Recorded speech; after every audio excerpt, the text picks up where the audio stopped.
little bit about you. You mentioned a little bit about the experience as an athlete helping you get to where you are now.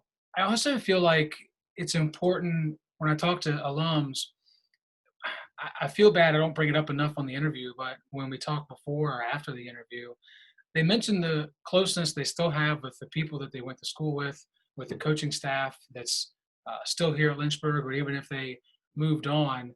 What part of that camaraderie that you built when you were an athlete is transferable to the real world? You know, you're meeting people all the time that you don't know, and yet you still have to cultivate that relationship in the job that you have. Yeah, there's a lot of different ways I can kind of go with that, Joe. First of all, I'm still really close with a lot of the guys that I graduated and played with. Was fortunate to spend a lot of time with them last night, actually, with the Red Chair Chat men's basketball group that got together to meet Dr. Allison, her husband. And it's funny, we actually, after some of them signed off, a good majority of us kind of stayed on and just talked and caught up for a while. Like we were all sitting in front of each other. So, it's always a blast getting to see and catch up with all those guys. Some of them, we all try and get together on an annual basis for beach trips and just getting together and have a good time. But, a lot of those relationships, when you go to college, you don't have the relationships that you did in high school. You kind of start from scratch. And, for me coming up to the Richmond area after leaving Lynchburg, it was almost the same kind of scenario. I'm coming up to Richmond, not really knowing hardly anybody that was here except for one or two folks. And, just building a good network from scratch and just starting those relationships. And, so from that time at Lynchburg, it kind of just felt like doing it all over again. And in a way it was kind of just riding the bike, hopping back on it and, taking what I learned and doing it again. It was a huge year, biggest year in the program's history. Obviously, when you talk about the results and during the regular season, the Virginia Wesleyan game and then the Roanoke game, and you got the championship at the end. How often does that? I mean, is that an immediate conversation when you get together with guys? Do you just automatically talk about how special and how important that is? Yeah, I don't know if it's immediate, but it always ends up going that way, one way or the other. And we always end up telling the same stories, of course, from our times whenever we get together, which is always great. So yeah, I mean, it was a heck of a year. Definitely glad that you were able to be around to document a lot of that, because I'm going to look back in 60 years or so, hopefully, and be looking back at some of those photos and videos and radio calls and all that fun stuff.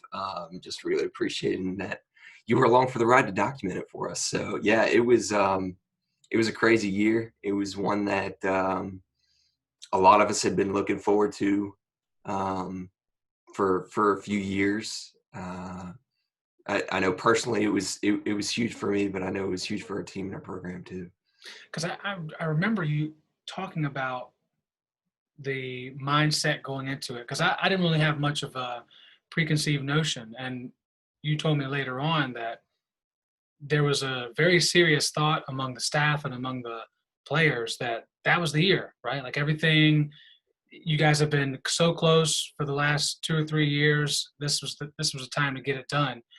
Was there a moment that you knew, okay, this is more than just talk? Like we actually have an opportunity. We are going to get this done. Yeah, I mean, I feel like there may have been a few moments throughout the year that spoke to that for us. For those that are listening, some context on the season. We came into what was my senior year, and our class had 5 or 6 guys that were returning. We had only graduated 1 or 2 players from the year before. We're returning all of our starters, and we were pretty successful the year before, but we knew that not only literally was it our last chance to make something happen because we were seniors, but we knew that we had all the pieces of the puzzle to get the job done. And really at that point, it was just a matter of actually doing it. We had put in a few years of work, a few summers of work, and we were all ready to take that next step to become ODAC champions. And, you know, for those that know ODAC basketball, like it is with many of the ODAC sports, is very competitive.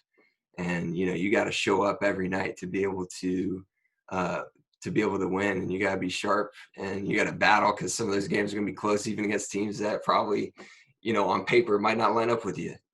So that was kind of the target for us initially.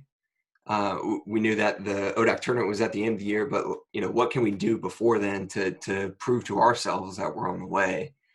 And, you know, it was different measurement sticks like that, getting the chance to beat Macon, getting the chance to beat Virginia Wesleyan towards the end of the season.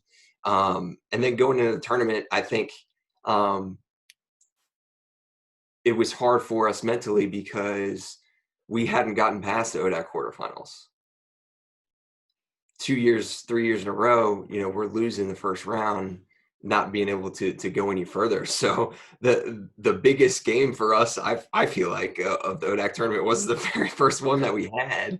You know, we were fortunate to go in as the number 1 seed after a couple big wins the week before that really changed the standings of the top set of the conference. And I think we opened with Sydney on the first night, who is kind of an internal rival, as it is with a lot of teams, I feel like, but definitely for the men's basketball program, there's a little bit of history there.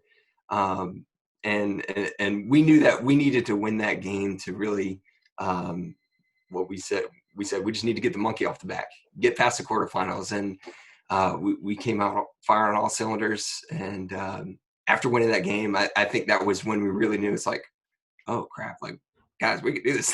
Because at that point, we really were proving ourselves that we could really do it. And I don't know if I ever asked you this before, but, you know, I know how it was for me, but you got to actually run out to the court and hug your friends and kind of realize a dream that you all said at the beginning of the year, as you just mentioned a few moments ago, was the goal, right? It was like, this is the time, this is the team that can get it done.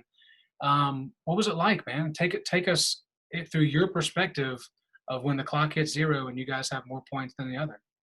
Yeah, well, from my perspective, Joe, it was, yeah, everybody says this, but it was a surreal moment, because my junior year in high school, I was on the other side of that.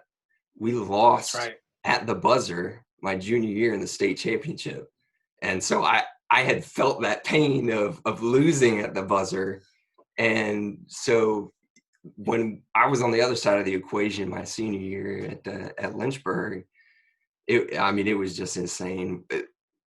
It was crazy of a game.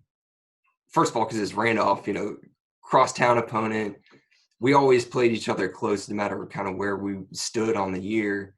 And I think we split games, home and home.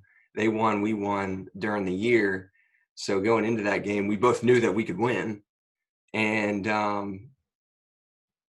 it was a close game throughout. And then towards the end of it, they had a lead, and somehow we made the right plays to be able to force overtime. And, you know, there in overtime, we just found a way to get the job done. And I remember running out on the court, and it was just elation. We were all so proud. And it's definitely a moment none of us will ever forget.